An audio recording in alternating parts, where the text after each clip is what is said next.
Bundan beri bu temani gapirmoqchi edim. Mana blogerlar уже gapirishni boshlabdi. Telefon держателем.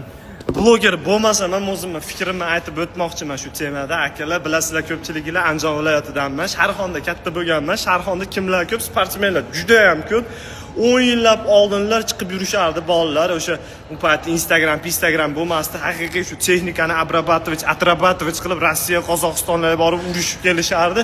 Hech qanaqa gap so'z bo'lmasdi. U payt O'zbekistonda mumkin emas edi bunaqa tovuq katay liga, pituh liga degan narsalar bo'lmas edi. Haqiqiy o'sha sport orqasida yuradigan bolalar bo'lardi. O'sha bolalarni ko'rib, biz ham masalan sportga qiziqardik. Biz ham shunaqa rezultatlar qiladigan bolalar bo'laylik deb.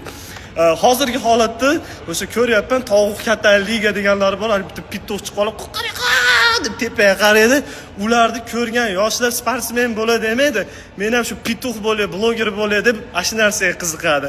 Eng qizig'i, ash bolalardan kerak bo'lsa, men yaxshi urushaman. Men u yoqda turay, Sharxondagi 15 yoshli bolalar yaxshi urishadi. O'zini seriozno, skromni tutib olgan, iloji boricha bunaqa temalarga aralashmaslikka harakat qilaman.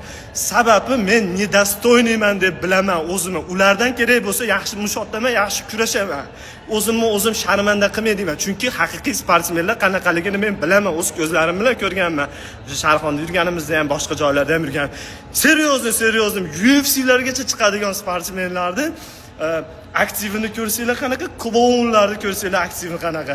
O'zinglar xalq qarshilik qilyapsizlar, lekin o'zinglar shu pituhlarni ko'tarib beryapsizlar. Haqiqiy sportsmenlarga ko'z boqinglar, haqiqiy o'zini ishini ustasiga. Eng kamiga yana xafa bo'lib vazifikatsiya ham qilasizlar. Ana Xuysonbet, Ambetlarni qimorda xullas reklama qilma deb o'zinglar aktivini ko'tarib beryapsizlar. Lichnami, ashnaqalar chiqadigan bo'lsa bittasini ham ko'rmayman. Absolutno hech qaysisini. Asabim buziladi chunki.